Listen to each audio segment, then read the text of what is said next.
Eu quero que você abra a palavra do Senhor. O microfone está descendo aqui. Traz um negocinho para eu fixar aqui, por favor.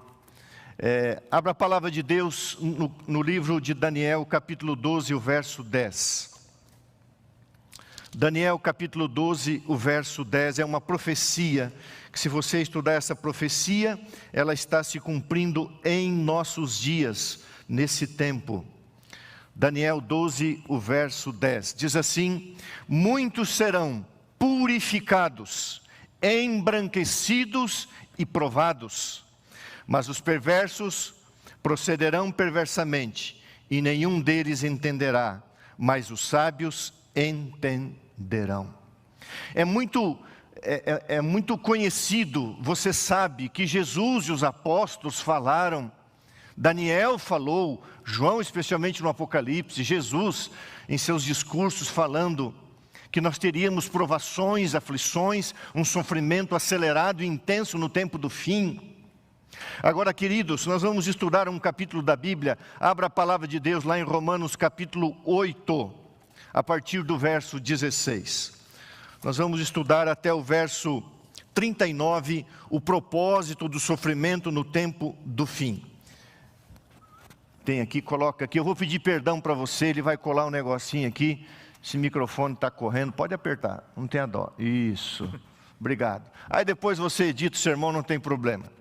Muito bem, o título do sermão, o propósito do sofrimento no tempo do fim. A palavra grega propósito é colocar diante dos olhos, próteses, colocar diante dos olhos. Então eu oro a Deus, eu peço a Deus que coloque diante dos seus olhos como Deus trabalha com o sofrimento. Infelizmente, existem algumas coisas que as pessoas não entendem bem. Satanás, ele é um psicopata, é um ser psicopata na sua natureza satânica. Ele é um psicopata. E o que o psicopata faz? O psicopata, ele machuca, ele fere, e aí ele culpa o ferido, a vítima, o inocente. Muitas crianças são abusadas e se sentem culpadas. Então muitas pessoas perguntam assim: por que Deus não resolve o problema do sofrimento? Em primeiro lugar, Deus é amor. Deus sempre foi amor, Deus é amor, Deus sempre será amor. Deus é misericórdia, Deus é compaixão. A natureza de Deus é uma natureza amorosa. E tudo que Deus produz é amor, é bondade, é perdão, é misericórdia, é compaixão. Agora Deus avisou Adão e Eva de que se eles escolhessem o mal, haveria sofrimento e dor. Deus jamais fluiu de Deus, jamais saiu de Deus o sofrimento, a dor, a morte. Deus não gosta disso. Isso é consequência do pecado. Lá em Gênesis 3 aparece a primeira vez a palavra sofrimento. E agora Deus, na sua natureza amorosa, Deus precisa trabalhar, Deus precisa lidar com o sofrimento, com a dor, com a morte. E Deus foi lidando com isso, está lidando com isso. E tudo isso já foi vencido na cruz do Calvário. Jesus foi um homem sofredor, o que mais sofreu entre os homens. Passou pela morte, ressuscitou.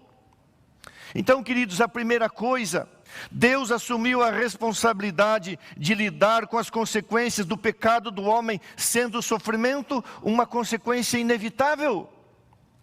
Isso veio através da entrada, a intromissão do pecado neste mundo. Quem trouxe o sofrimento para cá foi o diabo, foi Satanás. Ele é o pai do sofrimento. E ele ao causar o sofrimento, ele acusa Deus como responsável pelo sofrimento. Acusa Deus o responsável pela morte. E nós vamos entender isso. Como que Deus, no seu infinito amor, no seu caráter misericordioso, Deus trabalha e Deus revela até propósitos. E Deus quer colocar diante de nós, propósito, colocar diante dos nossos olhos, uma prótese, para a gente enxergar, para a gente ver que Ele está no controle disso. Logicamente, Deuteronômio 29 diz assim: as coisas encobertas pertencem a Deus, as coisas reveladas pertencem a nós. Você vai entender como que um servo de Deus fiel, quem o conheceu, como a minha esposa, pastor Vinícius, o Jean está sofrendo, a gente não entende. Agora, Deus jamais fez isso. Agora, o dia que Jesus voltar, nós vamos entender que Deus estava trabalhando nessa situação de sofrimento também. Algumas vezes eu ouço frases assim: pastor, Deus levou o meu marido, Deus levou a minha esposa, Deus tirou a vida. Irmãos, Deus não faz isso. A morte não vem de Deus. Deus não leva ninguém, Deus não tira ninguém de ninguém. Deus não promove isso. Isso é consequência do pecado e ação do inimigo. Todavia Deus trabalha nisso, e Deus trabalha com tanta certeza e segurança que diz: aqueles que morrem em Cristo, morrem como vencedores, são bem-aventurados. E finalmente entenderão que a morte foi um momento de felicidade, porque os colocou no momento da eternidade. Como entender isso? Como compreender isso? Agora, muitas pessoas dizem assim: por que Deus não age? Por que Deus não faz? Deus age, Deus faz, nós é que não entendemos ainda todas as coisas. Irmãos, o sofrimento é uma questão assim, extremamente ampla, e tem vários aspectos do sofrimento. Hoje eu vou falar do sofrimento com Deus, ok? Porque existe aqueles que sofrem sem Deus. Sofrimento com Deus. Existem aqueles que sofrem sem Deus, e aí é outra situação, consequência das suas próprias escolhas e decisões. O fato é que nós estamos vivendo num período chamado na Bíblia o cativeiro da corrupção. Assim como o cativeiro egípcio, o cativeiro babilônico, hoje nós vivemos o cativeiro da corrupção. Ou seja, o corpo se corrompe, as emoções se corrompem, o corpo se degrada. Nós estamos num processo de corrupção, de desfazimento do nosso próprio ser. Nós nascemos numa maternidade e caminhamos para uma sepultura. Agora, quando nós andamos com Jesus, aceitamos a Jesus, como que Deus trabalha nisso? Vivemos também uma escravidão, uma sujeição involuntária a uma condição que resulta nessa corrupção, nessa degradação, nesse desfazimento. Agora, desde que o pecado entrou nesse mundo, desde que o sofrimento entrou nesse mundo, Deus se levantou para lutar a favor do homem. Deus se levantou para atender uma emergência, o pecado e suas consequências, sendo o sofrimento algo inevitável. Então eu quero que você olhe para Deus como Deus é. Porque Deus não agiu, Deus agiu.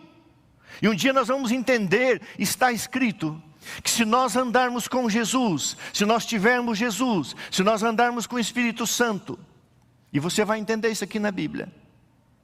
E quando a cortina da nossa história for aberta no céu, nós vamos ver que Deus guiou as coisas exatamente como deveriam ser. E se você estivesse no lugar de Deus, você permitiria as coisas do jeito que aconteceu? Porque hoje você quer uma coisa, acontece outra. Mas se você está em Cristo, confie nisso. Primeiro ensinamento bíblico, Romanos 8, 16 e 17. A Bíblia diz assim, por isso que o tema do sermão é: o propósito significa colocar diante dos olhos, ou seja, uma prótese, palavra grega, próteses, colocar diante dos olhos. O propósito do sofrimento no tempo do fim. Primeiro ensinamento bíblico. E esse sermão é sofrimento com Cristo. É um aspecto do sofrimento. Verso 16 e 17 diz assim: o próprio Espírito Santo testifica com o nosso espírito que somos filhos de Deus. Então eu quero pregar para você nessa manhã que se considera e é um filho e uma filha de Deus. Veja o verso 17. Ora, se somos filhos, somos também herdeiros. Herdeiros de Deus e co-herdeiros com Cristo. Se com Ele sofremos, também com Ele seremos glorificados. Ah, querido amigo, querido irmão, primeiro ensinamento bíblico. Nós sofremos com Jesus, por Jesus. Isso é comunhão com Cristo em seus sofrimentos, diz a Bíblia. Vamos a um texto apenas. Primeira carta de Pedro, capítulo 4, 12 a 14. 1 Pedro, capítulo 4, 12 a 14. Abra a palavra de Deus lá. Primeira carta do apóstolo Pedro, capítulo 4, verso 12 a 14. Achou aí? 1 Pedro 4, 12 a 14. O título ali é: o sofrimento por Cristo é privilégio glorioso. Amados, diz o apóstolo Pedro, não estranheis o fogo ardente que surge no meio de vós, destinado a provar-vos, como se alguma coisa extraordinária vos estivesse acontecendo. Pelo contrário, alegrai-vos na medida que sois, veja só, coparticipantes dos sofrimentos de Cristo, para que também na revelação de sua glória vos alegreis exultando. Se pelo nome de Cristo sois injuriados, bem-aventurados sois, porque sobre vós repousa o Espírito da glória de Deus, o Espírito da glória e o Espírito de Deus. Irmãos, não estranheis, alegrai-vos na medida em que sois coparticipante dos sofrimentos de Cristo. Algumas pessoas dizem para mim assim: pastor, deve ser difícil ser pastor, né? Depende. Se você for uma pessoa egoísta, se você fizer do ministério algo para você mesmo, para os teus interesses pessoais, para viver a vida do jeito que você quer, eu acho que é pesado, sim. Eu nunca achei. Agora, se você anda com Jesus, você trabalha com Jesus, se você participa das coisas de Jesus, é um privilégio. Jesus é Deus, humanamente se tornou filho de Deus. Você é um filho de Deus. Jesus é herdeiro de todas as coisas, você é um co-herdeiro. Jesus está na glória, você estará na glória. Jesus sofreu, e quando você sofre com Jesus, você tem que se alegrar, porque você é co-participante dos sofrimentos de Cristo. Você está unido a Cristo. E quer saber uma coisa? Eu creio que não existe nada mais nesse mundo a unir um cristão a Jesus do que o sofrimento com Cristo, em Cristo, por causa de Cristo. Se você quer a glória, você quer ser co-herdeiro e co-participante da sua glória, e você não quer sofrer aqui com Ele, para Ele. Veja, irmãos, o apóstolo Paulo escreveu a carta aos Romanos no ano 57, talvez no ano 58. O Império Romano assolava a cristandade. Olha a vida de Estevão, a vida de Tiago, a vida de Paulo, a vida de Pedro, a vida de João. Quanto sofrimento! E a Bíblia diz em Atos que eles se alegravam por terem sofrido em nome de Jesus. Primeiro aspecto do sofrimento. Os cristãos primitivos, os cristãos do primeiro século, se alegravam quando sofriam em nome e pelo amor de Jesus. Eu não gostaria de ser duro, e nem quero ser, especialmente se você está sofrendo. Mas sabe, o sofrimento pode tornar você mais submisso a Jesus, ou mais endurecido. Perguntar para Deus por que Deus está fazendo isso. Deus não está fazendo isso. Deus está fazendo frente às consequências do pecado, que é o sofrimento, e Ele coloca a sua companhia para você andar com Ele. Agora, se você está sofrendo com Ele, por causa do Evangelho, você será um bem-aventurado. Você é um co-herdeiro, mas Pedro diz, você é co-participante dos sofrimentos de Cristo, portanto alegrai-vos.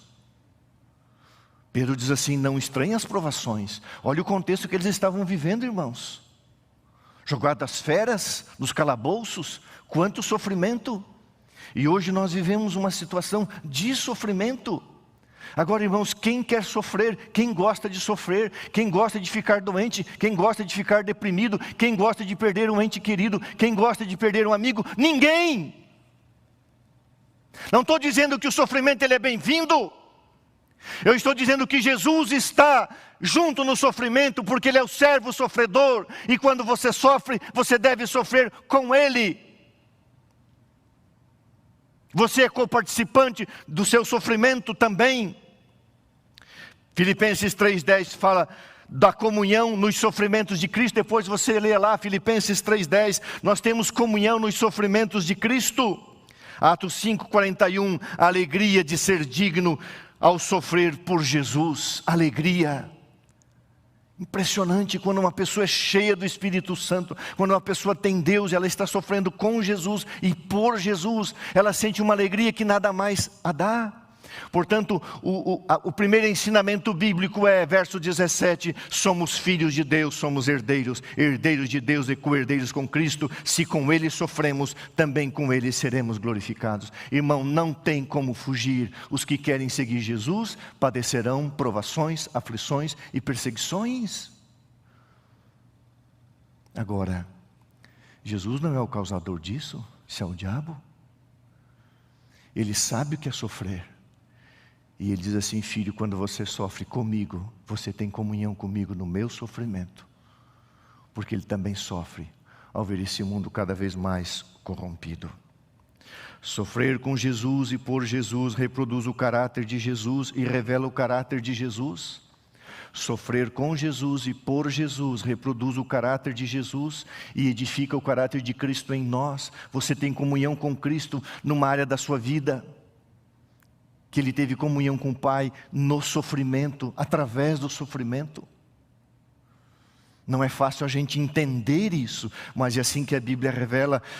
O segundo ensinamento bíblico, a expectativa da glória futura, sustenta os cristãos em suas aflições terrenas. O sofrimento é apenas temporário. Guardou isso? A esperança da glória futura sustenta os cristãos no sofrimento temporário. Existe uma esperança eterna, existe uma vida eterna, existe uma salvação eterna. Leia comigo então agora do verso 18 até o verso 25. Porque para mim tenho por certo que os sofrimentos do tempo presente, Romanos 8, volta lá. Irmãos, eu peço perdão a algumas pessoas assim, pastor, o senhor toma bastante água, né? Depois da Covid eu fiquei um pouco ofegante, me falta um pouco de ar, e eu fico me abastecendo aqui. Realmente essa doença deixa algumas sequelas, já faz mais de um ano que eu tive, e ainda algumas coisas não estão 100%. Você não é a mesma pessoa, e eu louvo a Deus porque isso aconteceu, e eu estava trabalhando, não passeando, não que fosse errado estar passeando, ou participando de churrasco, de festa, essas coisas, que também não é errado, você festejar com os amigos. Eu estava trabalhando, então nunca reclamei, nunca disse para Deus por que eu tive Covid, por que eu tenho às vezes falta de ar. Isso não significa nada. À luz do que outros infelizmente estão passando. Nós vamos ler Romanos 18, 18 a 25. Esse é o ensinamento desse texto. A expectativa da glória futura sustenta os cristãos em suas aflições terrenas. O sofrimento é temporário, a glória é eterna e celestial. E é inevitável você como cristão, é inevitável, querido irmão, presta atenção, é inevitável você como cristão passar por esse mundo em direção à glória, sem passar pela comunhão dos sofrimentos com Cristo. Agora, a esperança eterna sustenta a esperança eterna, a vida eterna, a glória eterna, sustenta-nos nesse sofrimento temporário. Ele é breve, ele vai terminar, ele vai passar. Romanos 8, verso 18 diz assim: porque para mim tenho por certo que os sofrimentos do tempo presente não podem ser comparados com a glória a ser revelada em nós, a glorificação, para nós, a glória eterna. A ardente expectativa da criação aguarda a revelação dos filhos de Deus, pois a criação está sujeita à vaidade, não voluntariamente, mas por causa daquele que a sujeitou. Eu quero usar uma expressão aqui. A expressão vaidade no hebraico significa uma bolha de sabão, um vazio, nada, puff, significa no hebraico. Mas no grego, a palavra mataiotes, significa ausência de finalidade. Eu quero parar aqui. Ausência de finalidade. Querido irmão, querido amigo, presta bem atenção no que eu vou te falar. Cada dia você deveria fazer uma pergunta para você mesmo. Para quê? Até onde? E daí? Nós estamos vivendo num mundo sem finalidade. Não existe, humanamente falando, carnalmente falando, politicamente falando, governamentalmente falando, no mundo, nas nações, não existe finalidade, porque tudo vai terminar. Então nós vivemos um período chamado breve, tempo do fim, num mundo sem finalidade. Muito bem, vai sair a vacina aí, a Sputnik 5, a Coronavac, a AstraZeneca, vai ser um monte de vacina aí, já está saindo, as pessoas estão se vacinando, está tudo certo, tem que vacinar, a hora de chegar a minha hora, tem que vacinar, vacine-se. Deus criou meios, irmãos, para amenizar o sofrimento, esse outro aspecto. Tudo bem, a humanidade vai ser vacinada. Não sabemos se as coisas vão voltar a reabrir completamente, não sabemos. O mundo depois do pecado nunca foi normal, é o que eu falo aqui. Mas a vida vai ter um outro ritmo. E daí? E daí eu vou envelhecer e vou morrer. E daí o mundo vai continuar e essa geração vai passar se Cristo não voltar, o que eu não creio. Eu creio que Jesus vai voltar. E daí? E daí os teus negócios vão prosperar. E daí? E daí o mundo vai continuar. E daí? Não existe finalidade, irmãos, a única finalidade deste mundo é conhecer Jesus e partir daqui para a glória celestial. O resto é vaidade. O resto é, eu vou ter que ler a palavra aqui que eu não gravei. Mataiotes, ausência de finalidade. Um mundo sem finalidade. Então você diz assim, eu vou enriquecer, e daí? Eu vou viajar, e daí? Está tudo certo. Eu vou fazer, e daí? E daí que um dia você vai morrer, ou você vai para o céu. O mundo, no aspecto humano, é um mundo sem finalidade. Me diz qual é a finalidade desse mundo? Vacinar todo mundo e todo mundo voltar a viajar? Você sabe que há uma crise. Uma irmã de Nova York fez contato comigo, ela trabalha com pessoas riquíssimas. As pessoas que mais estão sofrendo são as pessoas mais ricas. Existe uma fila de espera de 4 meses para entregar iates. Sabe por quê? Porque quem tem dinheiro quer ter um iate para ir para o meio do mar, para poder fazer alguma coisa. Não suporta ficar em casa, não aguenta mais. Não aguenta mais ver o rosto do cônjuge, dos filhos, não aguenta mais o isolamento. Tudo bem, todo mundo sofre com isso. A gente gosta de viver, de ir para o sol, para a natureza. Mas há uma fila de 4 meses para a entrega de iates, porque os ricos estão enlouquecendo, essa irmã falou, pastores estão enlouquecendo nos seus apartamentos, nas suas mansões, por causa do tédio. Qual é a finalidade da sua vida? Formar, casar, prosperar, enriquecer, e daí? Essa é a finalidade? Terminar em 70, 80, 90 anos, ou como alguns aí 45, 50, como eu perdi amigos essa semana com 51 anos, essa é a finalidade? Vivemos num mundo sem finalidade. A única finalidade que existe, irmãos, é a finalidade da glória celestial. Aonde tudo não terá mais fim, aonde tudo acontecerá. Na esperança, verso 21... Verso 20, porque a criação está sujeita a uma vida sem finalidade, vaidade. Não voluntariamente, mas por causa daquele que a sujeitou, o diabo. na esperança de que a própria criação será redimida do cativeiro da corrupção para a liberdade da glória dos filhos de Deus. Aí sim existe finalidade, porque sabemos que toda a criação a um só tempo geme e suporta angústias até agora.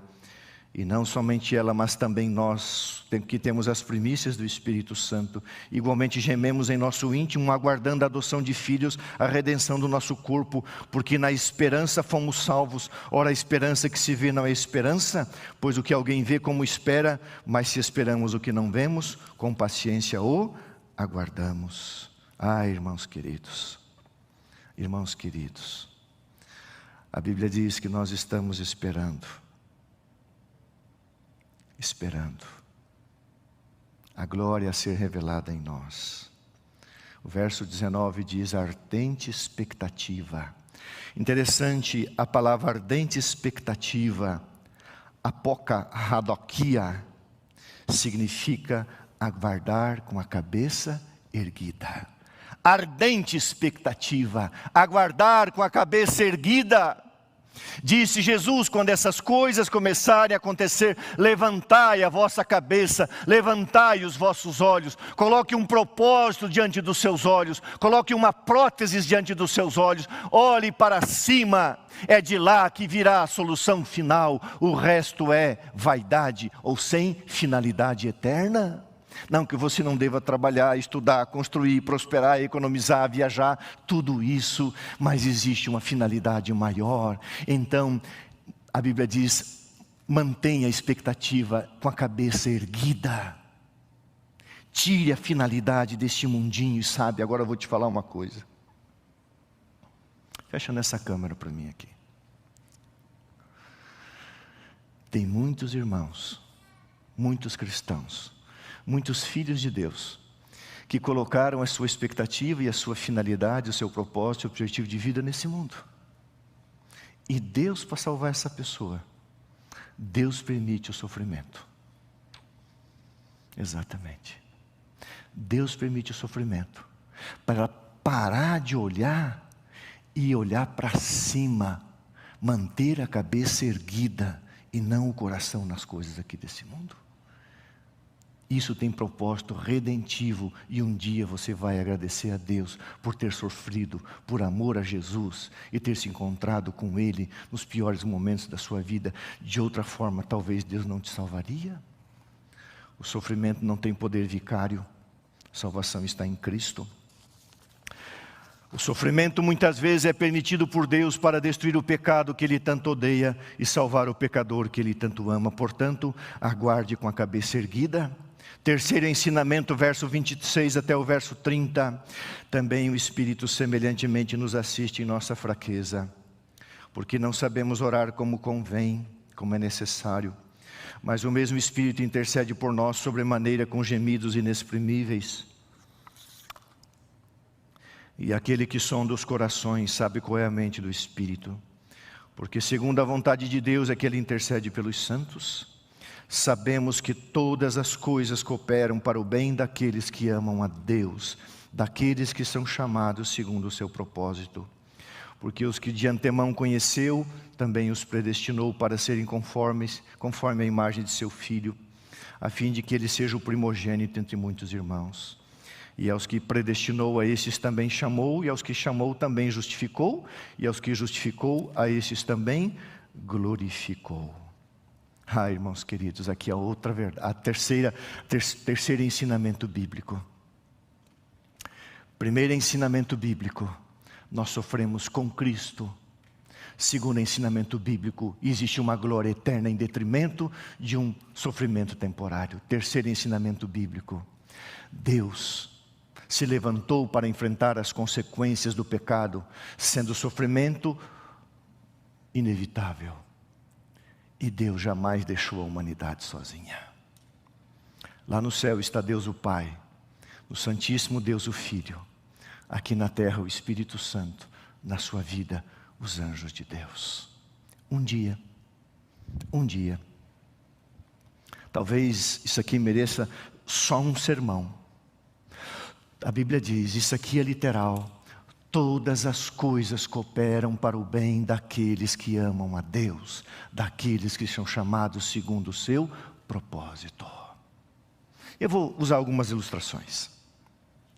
Por exemplo, quando Jesus veio ali, está em Judas 9, ressuscitar Moisés. Quando Moisés foi ressurreto, e quando Moisés olhou para a sua história de 120 anos nessa terra, eu duvido que Moisés não tenha dito: todas as coisas cooperaram para o meu bem. Ele entendeu. Alguns entenderam nesta vida. Jó entendeu, Enoque entendeu, Noé entendeu, Abraão entendeu. A Bíblia diz que Abraão morreu em ditosa velhice, ou seja, um velho feliz. Ele entendeu. José, lá no capítulo 50, o verso 20 diz assim: vós intentastes o mal contra mim, porém Deus o tornou em bem. Todas as coisas cooperam para o bem daqueles que amam a Deus. Todas as coisas cooperam para o bem daqueles que amam a Deus. Talvez você vai entender nessa vida, talvez você não vai entender. Mas isso é promessa do Senhor. Elias, a princípio não entendeu. Fugiu, se escondeu numa caverna, depois entendeu. Hoje está no céu, foi arrebatado. Enoque foi ressurreto. Moisés foi ressurreto, Enoque foi arrebatado também. João Batista tem um capítulo, um sermão que um dia eu vou pregar, está em São Mateus 14. João Batista vai ter que entender, se é que já não entendeu, que todas as coisas cooperam para o bem daqueles que amam a Deus. Agora, queridos, durante o processo é fácil? Não é fácil, a gente não entende. Houve situações no meu ministério que eu não entendi. Na hora você não entende, na estrada você não entende, você tem que chegar no final e olhar para trás e dizer: quando você não encontra uma resposta, Deus tem 1000. Mas Deus guarda silêncio na sua sabedoria, para no momento certo você entender que todas as coisas cooperam para o bem daqueles que amam a Deus. Olhe para a vida de Pedro, olhe para a vida de Paulo. Jamais reclamaram, mas entendiam que tudo cooperava, inclusive o sofrimento. Estevão talvez não entendeu. Primeiro a ser apedrejado. Tiago, Herodes Agripa o decapitou, não sei se ele entendeu. A Bíblia diz que Jesus verá o trabalho de sua alma e ficará satisfeito. Agora eu quero ler um texto com você, Hebreus 5. Hebreus capítulo 5.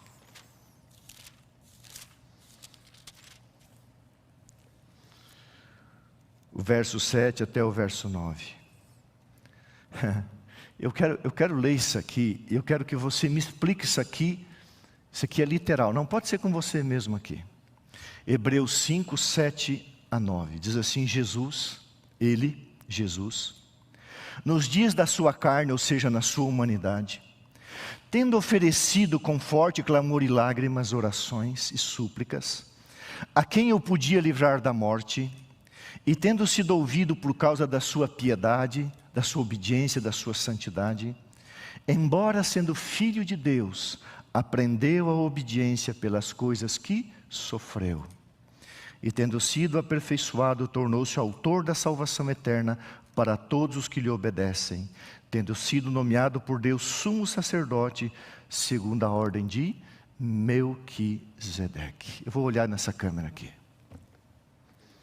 Jesus aprendeu a obediência na sua humanidade através do sofrimento. Não adianta você querer estudar esse texto, achar interpretações diferentes. Eu já estudei, já revirei, já fui para o original. Jesus aprendeu a obediência na sua humanidade através do sofrimento. Ele era Deus, mas a sua divindade estava escondida. Na sua humanidade, ele aprendeu a obedecer o seu pai, a sua mãe, a Deus e andar com Deus. E a Bíblia diz: Jesus aprendeu a obediência através das coisas que sofreu. Por isso que ele é o nosso sumo sacerdote. Diz assim: chegue com confiança aqui, eu sei o que é sofrer. Havia um sofrimento na vida de Cristo, porque havia um propósito.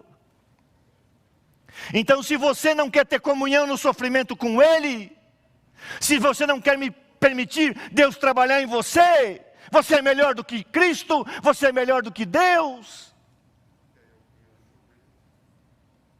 Um dia, conversando com um irmão que tem bastante posses, ele diz assim: pastor, a vida não é fácil para ninguém. Eu não entendi, porque ele tinha uma vida aparentemente boa,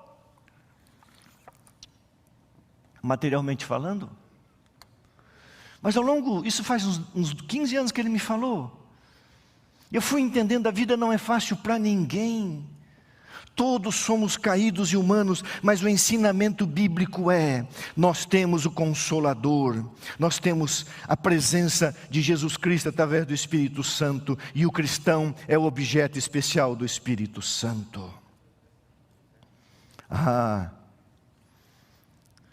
Muitos não me entenderam nessa vida, mas eram cheios do Espírito Santo.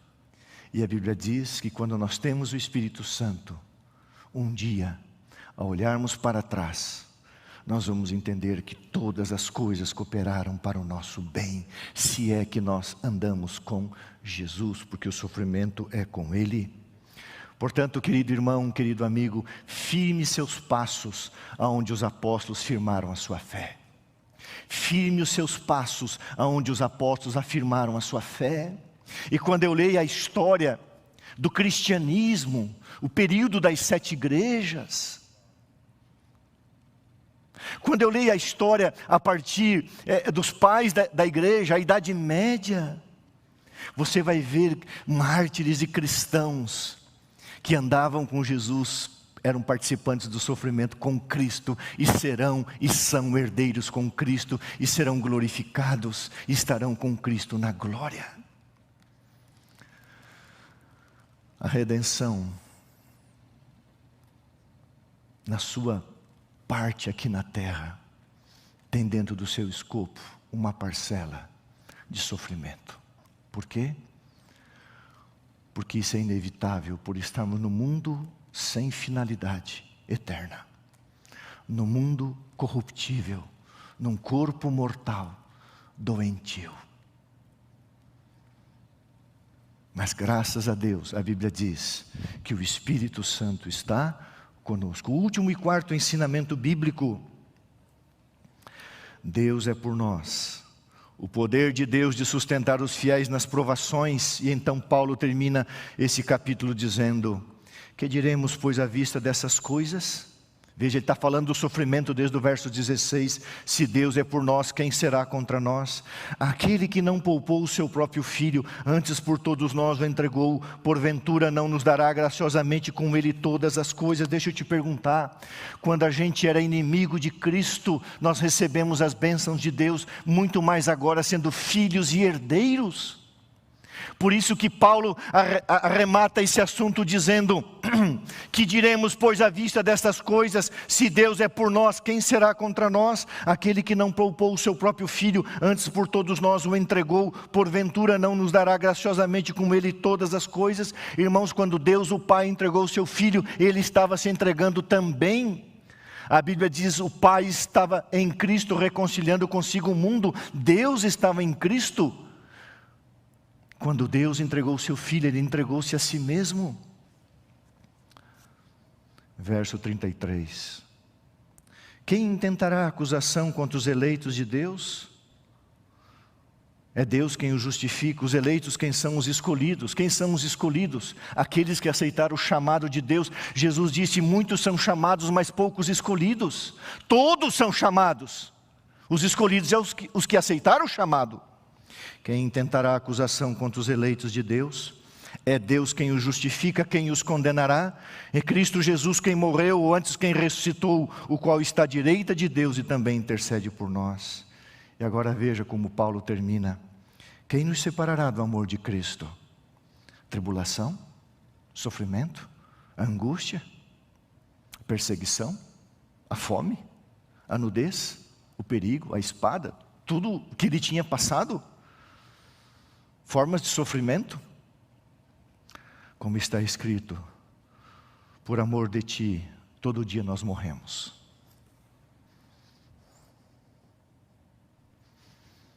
Nesses dias que a gente vive vários amigos, ontem eu comentava com a minha esposa, fulano morreu, fulana morreu, Beltrano morreu. Parece que não é verdade. Logicamente eu sou uma pessoa relativamente nova, só tenho 55 anos. Mas um amigo um dia fez uma brincadeira dizendo: você já percebeu que você tem mais passado que futuro? Humanamente falando, você não vai viver mais 55 anos, não vou. Você já percebeu que cada dia a gente caminha para a sepultura? Qual é a finalidade de tudo isso então? Se não viver com Jesus, para Jesus, e tivermos que sofrer com Ele, para Ele, e sermos herdeiros com Ele, comunhão no sofrimento. Quando você sofre com Jesus, Ele está com você através do Espírito Santo. E existe um propósito disso, sim, santificação, dependência. Verso 36 diz assim: todos os dias nós morremos, mas tem que ser para Cristo, com Cristo. Nós somos como ovelhas que estão indo para o matadouro. Qual é a finalidade disso, irmão? Senão o céu e a redenção? Agora veja o verso 37, Paulo exclama: em todas estas coisas, porém, somos mais do que vencedores, por meio daquele que nos amou. E ele termina com uma certeza, porque eu estou bem certo, diz Paulo. E ele começa com o pior do sofrimento: nem a morte, nem as coisas dessa vida, nem os anjos maus, nem o principado das trevas, nem as coisas do presente, nem o que vai vir amanhã, nem os poderes infernais, nem a altura, nem a profundidade, nem qualquer outra criatura poderá nos separar do amor de Deus que está em Cristo Jesus, o nosso Senhor. Querido amigo, querido irmão, querido filho, querida filha de Deus, Paulo escreve aqui, Romanos 8, do verso 16 até aqui, falando do sofrimento, dizendo: Deus é amor e nada vai separar um filho dele do seu amor. Se você está sofrendo, sofra com Cristo. Sofra com Cristo.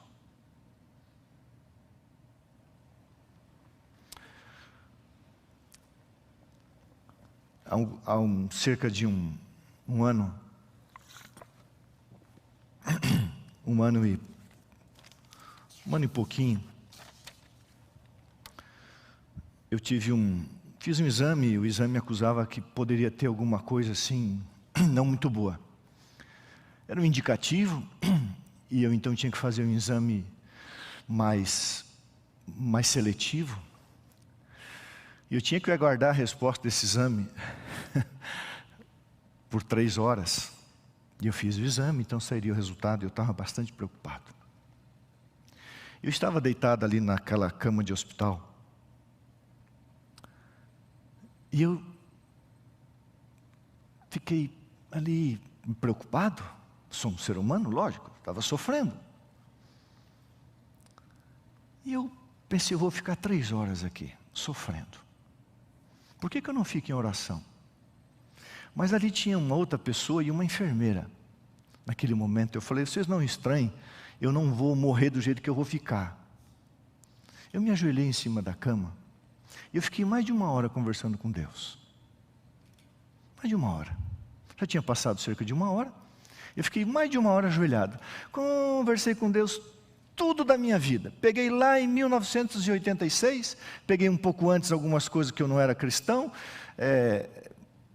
comentei com Deus, agradeci o perdão, eu sei que Ele me perdoou, daí toda a minha vida, e fiquei conversando com Deus. E estava ali em oração, e comecei a sentir uma paz, uma alegria, mas eu falei: não vou sair daqui porque aqui está bom. Aqui está bom. De repente a enfermeira tocou em mim e falou: o senhor está bem? Eu falei: eu estou orando, pode ficar tranquila. Ela falou: não, que saiu o resultado do exame já. Irmãos, eu não estava preocupado se o exame ia ser positivo, negativo, se era uma coisa ruim, não era. Graças a Deus não era, foi só um susto. Mas eu tinha paz. Eu estava ali com Jesus, ungido a Cristo. Eu vou ficar ali com ansiedade? É o que a Bíblia quer dizer: se você sofrer, sofra com Cristo. O resultado do sofrimento, irmãos, está acima de toda comparação. Tinha muitas coisas e eu não vou falar. Acima de toda comparação, diz Paulo, existe um peso da glória. Então a Bíblia termina dizendo: nada nos separará do amor de Deus que está em Cristo Jesus, o nosso Senhor. O sofrimento não é para te destruir, mas para te unir a Jesus. Deus não gosta do sofrimento, Deus não ama o sofrimento, Ele sofreu na sua carne. Por isso Ele te consola, Ele te conforta, Ele te apoia, Ele te ajuda, Ele te socorre. Ele se levantou para tratar do assunto do sofrimento na sua carne. E aprendeu a obediência pelas coisas que sofreu. Você quer ser melhor do que Ele? 2 ou 3 citações, coloca lá para mim. Coloca para mim lá, Deus é amor, aquele PowerPoint. Deus é amor, eu quero que você guarde isso. Deus não tem nada a ver com sofrimento, a não ser trabalhar através do sofrimento.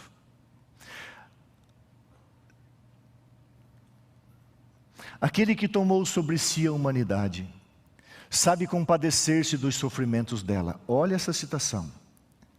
Aquele que tomou sobre si a humanidade, sabe compadecer-se dos sofrimentos dela. Cristo não só conhece cada alma, suas necessidades e provações particulares, mas também sabe todas as circunstâncias que atritam e desconcertam o espírito, a mente. Sua mão se estende em piedosa ternura a todo filho em sofrimento. Você está entendendo? Sua mão se estende em piedosa ternura a todo filho em sofrimento. Os que mais sofrem, mais simpatia e piedade dele recebem. Comove-se com o sentimento de nossas enfermidades e deseja que lhe lancemos aos pés as perplexidades e aflições, deixando-as ali. Deixe aos pés de Jesus o seu sofrimento. O maior discurso de Cristo diz: nosso Pai Celestial nunca se esquece daqueles a quem a tristeza alcançou. Andrei, fecha aqui.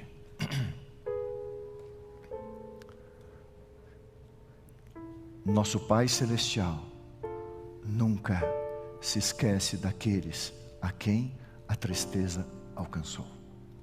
Nosso Pai Celestial nunca se esquece daqueles filhos que estão sofrendo. Você é pai? Quando uma filha ou um filho ligou para você em sofrimento, você foi indiferente? Só se você não é uma pessoa normal. Nosso Pai Celestial nunca se esquece daqueles a quem a tristeza alcançou. Se eu falo para você que está triste, está sofrendo, está doente, está com medo, está inseguro, vá aos pés de Jesus e coloque ali, deixe ali, porque Ele vai cuidar de você. Ele vai cuidar de você. Eu quero que você guarde essa última citação. Jesus aprendeu a obediência pelas coisas que sofreu.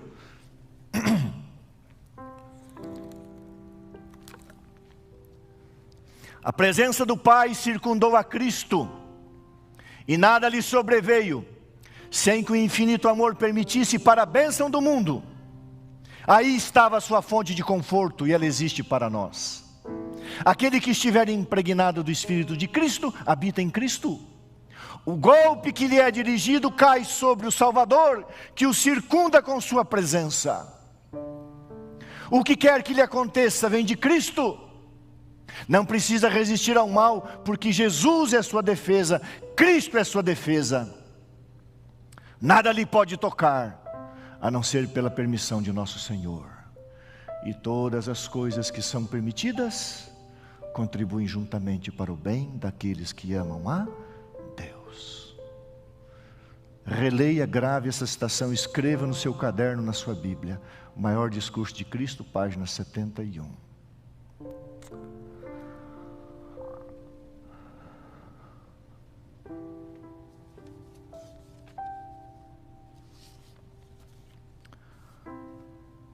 Durante 15 noites, eu e minha esposa fazíamos um FaceTime para a Rossana. Rossana, eu sei que você está assistindo. Olívia, Felipe, Giovanni, Dona Norma, seu Jamil, o pai e a mãe do Michel, queridos irmãos, o Totti, Maurício, médico, irmão. 15 noites. O Michel teve Covid. Ele tinha diabetes. Ele venceu, Deus deu a cura da Covid. E aí ele pegou uma bactéria resistente na UTI, que é, infelizmente, não muito anormal. E nós perseveramos em oração,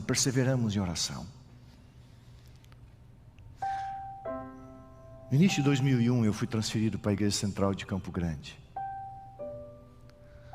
Cheguei lá, uma caminhoneta vermelha me pegou para um funeral de um jovem.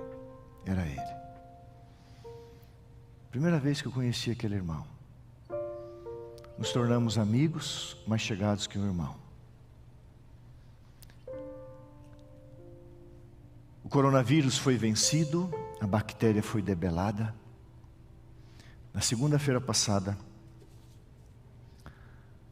toda noite fazíamos um vídeo, a gente viu o Michel, 2 noites conversamos com ele. Nos alegramos. E ele então intercalava com a sua esposa, a Rossana, e a sua filha Olívia, que faz medicina, dia e noite. E ele então contou um sonho. Nesse sonho, ele via um corredor púrpura, cor de sangue. Mas no final do corredor, Jesus estava com os braços abertos, dizendo: você vai vir, você virá. Pode vir, meu filho, eu vou cuidar de você. E ele, apesar de estar com a tráqueo, ele contou para a esposa esse sonho.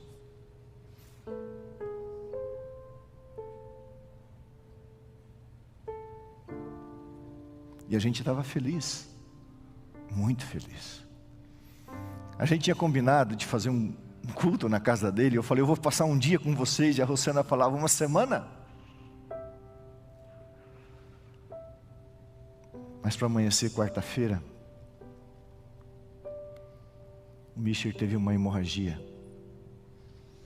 Perdeu muito sangue. Ele teve um infarto. E depois de vencer o coronavírus, uma bactéria, depois de quase 30 dias no hospital, aos 51 anos ele morreu.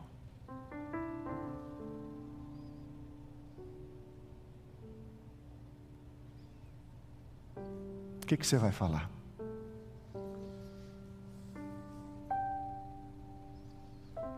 Deus não respondeu às nossas orações? Não valeu a pena, Rossana, ficarmos ali todos os dias? Você não conhece? Eu conheço. Eu vou falar o que eu creio. Eu creio que Deus deu um sonho para ele, de que o sangue correria, a púrpura, cor púrpura, mas que ele ficasse tranquilo. O Michel morreu salvo em Cristo Jesus, dono da editora Alvorada em Campo Grande. Nunca ele deixou uma pessoa sair de mãos vazias. Amoroso, extremamente generoso. Dá para entender? Não. Mas eu tenho certeza que um dia eu vou abraçar um Mirched, que eu chamava de Mirched. Ele brincava comigo e dizia: eu sou da família Hezbollah, pastor. Ele veio a sua ascendência da Arábia Saudita. Um homem de Deus.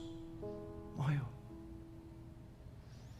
A Rossana está sofrendo, a Olívia está sofrendo, o Felipe está sofrendo, o Giovanni, os filhos, os 4 filhos estão sofrendo.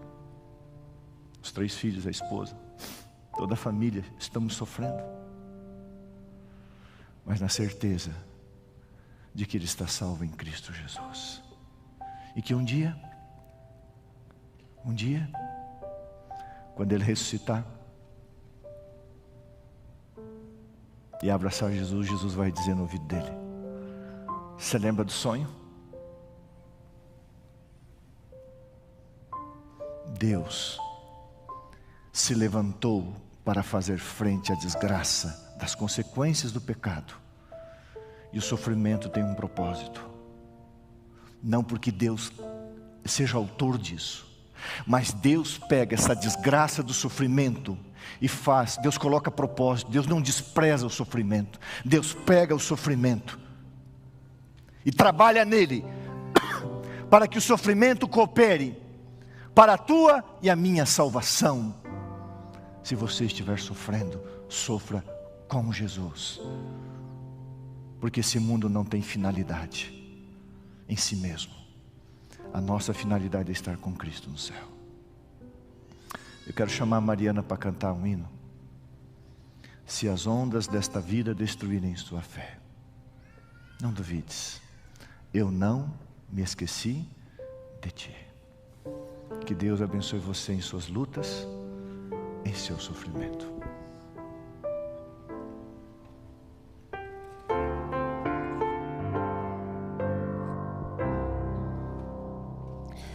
Se as ondas desta vida destruírem sua fé e fizerem que duvides de que em breve voltarei, volve os olhos ao passado, vê na cruz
Obrigado, Mariana.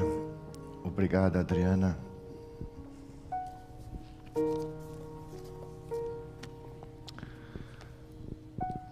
Um mundo sem finalidades em si mesmo. Todavia, Deus coloca os melhores propósitos nos nossos piores momentos. Deus se levantou para colocar propósito no sofrimento com Ele, onde nós somos co-participantes da sua própria experiência como homem. Logo, essa música se tornará realidade, virei outra vez. E você e eu entenderemos que Ele jamais se esqueceu de nós. E nós não estivemos sozinhos. Com Ele sofremos, com Ele seremos glorificados.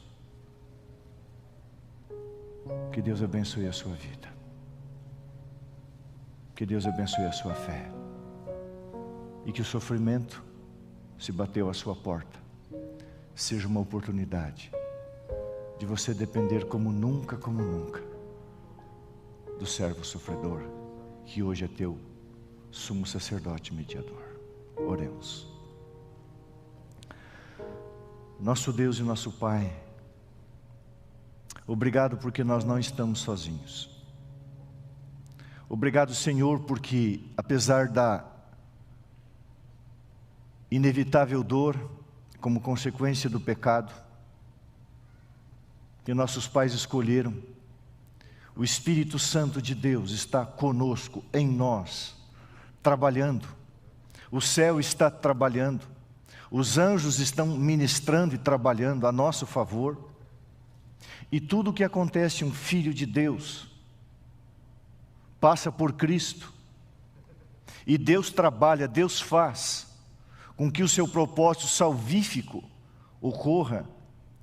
Então Pedro diz, não estranhe, você é um coparticipante do sofrimento com Cristo. Alegrai-vos como os primeiros cristãos se alegravam quando sofriam em nome e por amor de Jesus, porque imitavam e eram semelhantes a Jesus, e por isso que foram chamados de cristãos. E se Jesus nos dias da sua carne sofreu, o que esperar de nós, Senhor? Ele que não tinha a natureza pecaminosa, apenas um corpo semelhante ao pecado, mas era Adão antes do pecado em sua natureza. Ele sofreu na sua humanidade. Senhor, o que nós queremos não é pedir ao Senhor livramento do sofrimento, mas a presença do Espírito Santo para nos santificar, para que ao atravessar o vale de sombra e de morte deste mundo, façamos com Jesus, porque a Tua palavra afirma que se com Ele sofremos, com Ele reinaremos. Se somos filhos e herdeiros, com Ele estaremos. Ó Deus, obrigado pela segurança. Se Deus é por nós, ninguém será contra nós. E nada nos separará do Teu amor. Nada. Nenhum tipo de sofrimento, nem o pior que é a morte. Obrigado, porque em todas as coisas somos mais do que vencedores em Jesus. Perdoa os nossos pecados. Nos dê a humildade e a dependência plena do Teu Espírito Santo.